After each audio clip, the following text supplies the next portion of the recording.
네, 일명 바늘 학대 사건으로 폐쇄 운동까지 이뤘던 경기도 남양주시의 한 어린이집의 교사에게 3년 만에 무죄가 확정됐습니다. 네, 배상훈 서울디지털대학교 경찰학과 학과장 노영희 변호사와 함께 관련 소식 자세히 살펴보도록 하겠습니다. 두 분 어서 오십시오. 어서 오세요.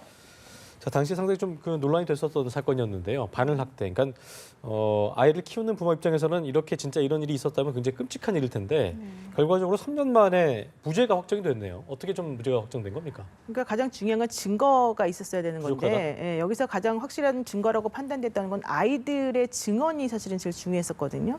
근데 아이들이 너무 연령이 어리기 때문에 당시 상황을 제대로 기억을 하지 못하고 또 아이들이 말이 자꾸 왔다 갔다 했다는 게 바로 이제 대법원에서 이 사건에 대해서 무죄를 선고하게 된 가장 큰 계기가 된 겁니다. 네. 예를 들면은 1살 때 찔렸다 이런 얘기를 하는 아이가 있는가 하면은 뭐 엉덩이에 주사 맞았다 이런 얘기를 하는 아이들도 있고 그리고 또 어떤 아이 같은 경우는 뭐 손등에 바늘을 꽂았어 이런 얘기를 하는 애들도 있었었는데 예. 나중에 가면 그 아이들의 진술이 다 바뀌어요. 다 번복이 되고. 게다가 중요한 건 이제 아이들의 진술이 믿을 만한 것인가에 대한 전문가 의견들이 있었었는데 예. 전문가 의견에서 아이들의 진술은 선생님이나 엄마가 유도하는 바대로 그들을 기쁘게 하기 위해서 오염되는 경향이 있다 이런 식의 진술이 나왔습니다. 그러니까 전문가들의 그런 여러 가지 아이들에 대한 그런 상태에 대한 보고나 아이들의 진술 자체가 왔다 갔다 하는 점 등등을 비춰보아서 결과론적으로는 증거가 부족하다라고 본 거고요. 예. 더 중요한 건 당시 아이 몸에서 발견된 바늘 흔적 같은 거 있지 않습니까? 네. 그런 것들이 사실 이제 정말로 그것 때문인지 아닌지를 밝혀낼 수 있는 어떤 하나의 또 과학적인 그런 방법이 없었다는 겁니다.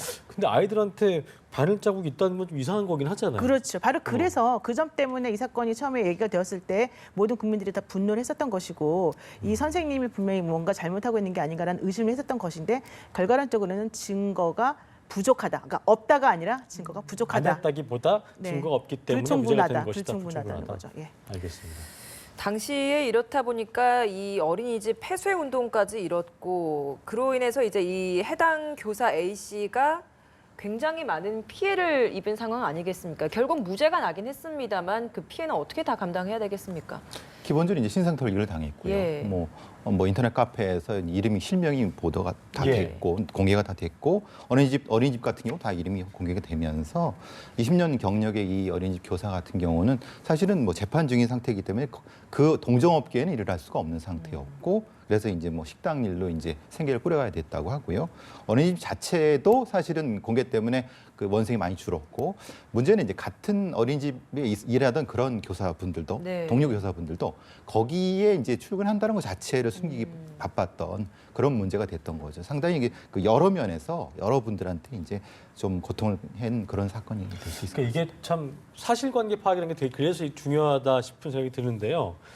혐의를 받게 된 어떤 해당 어린이집 측에서는 일단 뭐 어린이집 측도 이제 폐쇄 얘기 나왔었기 그렇죠. 때문에 피해를 본 거니까 거짓말을 만들어낸 생산해낸 사람들에게 책임을 묻겠다면서 법적 대응을 예고했다고 하는데 일단 혐의가 확정되기 전에 문제를 제기했던 뭐 학부모라든가 기자분들 이런 분들은 어떤 처벌이 내려지게 되는 겁니까?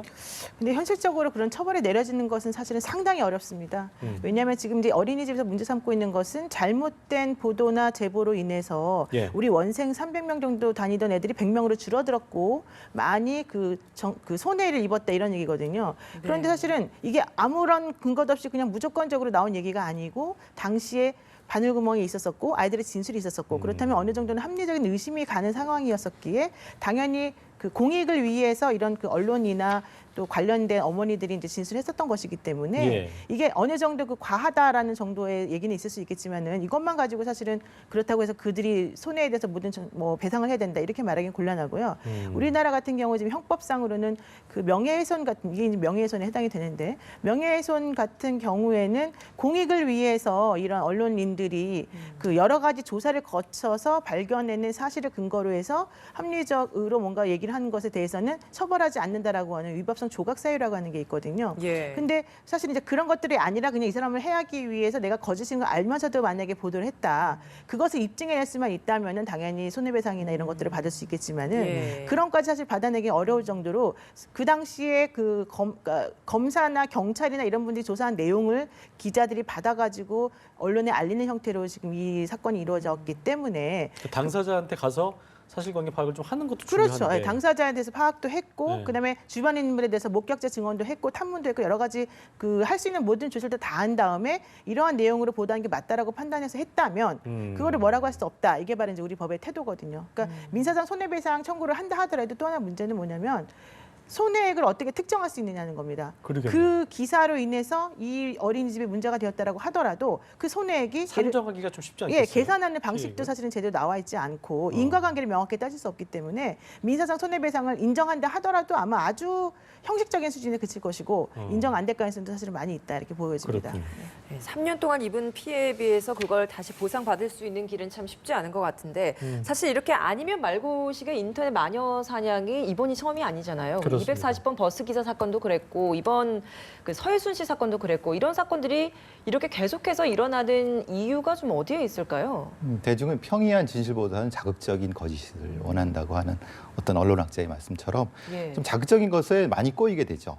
그런데 그렇게 된 이유가 뭘까라고 하면 한국 사회는 오래전부터 이제 권위주의 시위를 거치면서 이제 여러 가지 정보의 유통이 자유롭지 않았습니다. 네. 물론 이제 어느 정도 많이 차단된 부분도 있고 그래서 음모론이 많이 나타나게 됐고 음모론을 누군가는 계속 부추겼고 그렇게 되면 결국은 젊은 층들, 특히 이제 인터넷을 주도하는 젊은 층들이 건전한 비판 의식들을 가지지 못한 상태에서 일방적인 어떤 불균형이 나타나게 된 거죠. 지금 이것은 일방적으로 어떤 특정한 어떤 하나가 터지게 되면 그것을 몰아가는 형태로 계속 발생하지 지금 상태이기 때문에 예. 핵심적인 부분은 그런 것 같습니다. 정상적인 형태의 정보 유통이 기본적인 상태에서 건전한 형태의 인터넷 비판이 가능할 수 있는 이런 어떤 시스템적인 전환이 필요하지 않을까 싶습니다. 아까도 저희가 뭐 짚었습니다만 사실관계가 명확히 안 된 것이 또 언론에 퍼진 것도 좀 문제이기도 하잖아요. SNS도 그렇고 어떻게 좀 보고 계세요? 그러니까 이제 예를 들면은 기자분들이나 언론에 관련된 종사를 하시는 분들은 그래도 이제 사실관계를 확인하려고 하는 노력을 하게 되고 네. 사실관계를 확인하기 위해서 여러 가지 방법으로 뭐 탐문도 하고 조사도 합니다. 그래서 그 결과를 바탕으로 해서 이제 기사를 쓰게 되는 건데 이제 일반인들 같은 경우에는 사실은 그렇게 하지 않아요. 대부분의 경우에는 선정적인 상황에 대해서 딱 먼저 꽂혀요. 정보가 자기 머릿속에. 그리고 나면 그 정보를 사실인 것으로 받아들이고 싶어하는 심리가 작용을 하게 되기 때문에 기존에 자신이 경험했던 과거의 경험이나 일반적인 상황하고 연결시켜서 자기도 모르는 사이에 무의식적으로 과장이 되기도 하고. 과장하고 추정하고 추측하는 건데 이게 점점 확대 재생산되는 과정 속에서 본인도 모르는 사이에 점점 원래 있었던 팩트하고는 거리가 멀어지는 방식으로 얘기가 계속 퍼져나가게 되는 거예요. 그러니까 실질적으로 그 사람들이 정말 악의를 가지고 하는 경우도 있겠지만은 악의가 없다 하더라도 이런 그 정보를 받아들이고 처리하는 방식이 사실은 제대로 훈련되어 있지 않기 때문에 본인의 의견하고 사실을 섞어가지고 이상한 방향으로 왜곡시킨 그런 정보들을 인터넷에 올리게 됩니다. 그러면 그것을 접한 다른 사람들은 이게 사실인가 보다라고 하는 생각을 하면서 무조건적으로 믿으면서 다시 또 그것을 또 한 번 확대 재생산하는 그런 일이 벌어지기 수많은 때문에 댓글이 달리잖아요. 그렇죠. 바로 그런 네. 과정을 통해서 이제 이것이 기정사실화되면서 문제가 커지는 거다. 지금 그렇게 상황을 보고 있습니다. 그렇군요. 결과적으로 이렇게 허위 사실이 뭐 밝혀지거나 유포한 자들에 대한 처벌하는 법규는 있는 거죠? 근데 원칙적으로는 그게, 있죠. 수위가 어떻습니까? 예, 원칙적으로는 명예훼손이라든가 뭐 모욕죄라든가 이런 것들은 당연히 있는데 모욕죄 같은 경우에도 사실은 뭐 200만 원 이하의 벌금이라든가 명예훼손 같은 경우도 뭐 1년 이하 징역, 2년 이하 징역 이런 식으로 돼 있기 때문에 실질적으로는 거의 처벌 수위가 낮고요. 그렇군요. 대부분의 경우는 초범이고 잘못을 인정하는 경우에는 벌금형 정도로 끝나는 경우가 많습니다. 그러니까 사실은 이번에 그 버스 기사 사건 때문에 이 허위 유포했던 그 목격자에 대해서 처벌을 해야 된다는 의견이 매우 많았었기 때문에 이게 당시에 그 인터넷으로 국민 그 청와대 게시판까지 올라가기도 했었어요. 근데 사실은 그런 말을 하는 것 자체도 본인들 스스로도 반성을 해야 돼요. 왜냐하면 그 말을 듣고 아무 비판 없이 그대로 받아들였고 자기도 그 확대 재생산에 같이 참여했던 사람들이거든요. 그러니까 그런 의미에서 보자면 이런 명예훼손이라든가 함부로 남의 얘기를 하는 것 자체에 대해서는 좀 어느 정도 제동을 해야 되고 특히 벌금 같은 것도 좀 세게 해야 되고 좀 처벌을 강화하는 쪽으로 가야 될 것 같습니다. 예, 알겠습니다. 알겠습니다.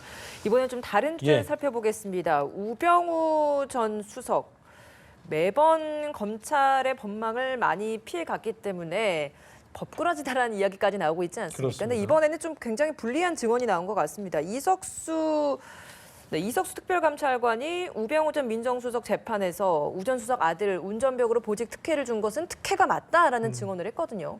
이건 어떻게 좀 작용할 것으로 보입니까?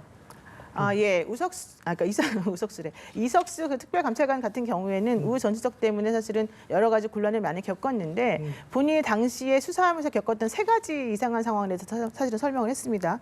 첫 번째가 뭐였냐면 우병우 그 전수석에 대해서 조사를 하려고 했더니 우병우 전수석이 오지도 않았고 예. 오히려 그 정관 관계자들 전체도 전부 다 오지도 않았고 조사에 응하지 않았다. 달랑 서면 하나에다가 서명도 하지 않은 채 불법 감찰이 문제다라는 식의 서면만 써가지고 화를 냈다. 이게 첫 번째 얘기였고요. 예. 그 지금 아들의 꽃보직 관련해서도요. 꽃보직이 명백한 특혜다라고 얘기를 이제 했습니다. 그 관련 경찰이. 그렇지만 누구로부터 청탁을 받았는지 물어봤더니 그에 대해서는 함구하고 있었다. 게다가 건강이 좋은 훌륭한 코너링하는 기술이 있었던 사람이기 때문에 뽑았다라고 얘기를 해놓고 당시에 우병우 전 수석의 그 아들이 병원에 입원했었던 것을 예를 들면서 이 아이가 이렇게 입원해 건강이 좋지 않았는데 그 기준이 맞느냐라고 물어봤더니 거기에 대해서는 대답을 안 했다라고 하는 거예요. 그러니까 이게 전체적으로 이 특별감찰관이라고 하는 그런 사람의 행위를 모두 무시하고 함부로 행동하는 그렇죠. 그 일이 벌어졌고 그 근저에는 이 우병우 전 수석이 있었다라고 그 당시 이제 검찰에서 진술이 나온 겁니다. 네.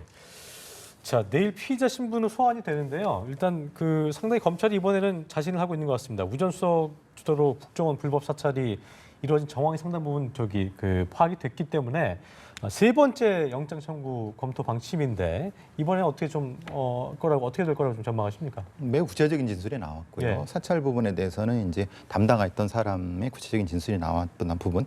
이전 같은 경우는 이제 논란의 여지가 있을 수 있다, 다툼의 여지가 있을 수 있다라는 부분이 되는데 지금 같은 경우는 이제 구체적인 진술 때문에 지금 상황 같은 경우는 조금 더 다른 결과, 말하자면은 영장 청구에 대한 어떤 긍정적인 부분으로 예상하는 것 같습니다. 알겠습니다. 지금 그것과 관련해서 잠깐 네. 말씀드리면 이게 지금 추명호 그 전 국정원 과장하고 그다음에 최윤수 그 분하고 네. 그다음에 이 중간에 끼어 있는 국정원에서 근무했던 김 검사라는 분하고 연결고리가 분명히 지금 나와 있고요. 그다음에 우병우 전 수석이 직접 전환하지 않았지만 이 4명 간의 커넥션이 연결되어 있는 게 변호사도 같이 껴 있다라고 하는 게 예. 검찰에서 이미 확보한 자료거든요. 그래서 네. 제가 어제 검찰 관계자들을 이제 만나봤었는데 그분들 얘기가 이번에는 빠져나가기 매우 어려울 것이다. 왜냐하면 관련되어 있는 관계성들에 대해서 우리가 가지고 있는 증거가 너무 확실하다. 이런 얘기를 하고 있습니다. 알겠습니다.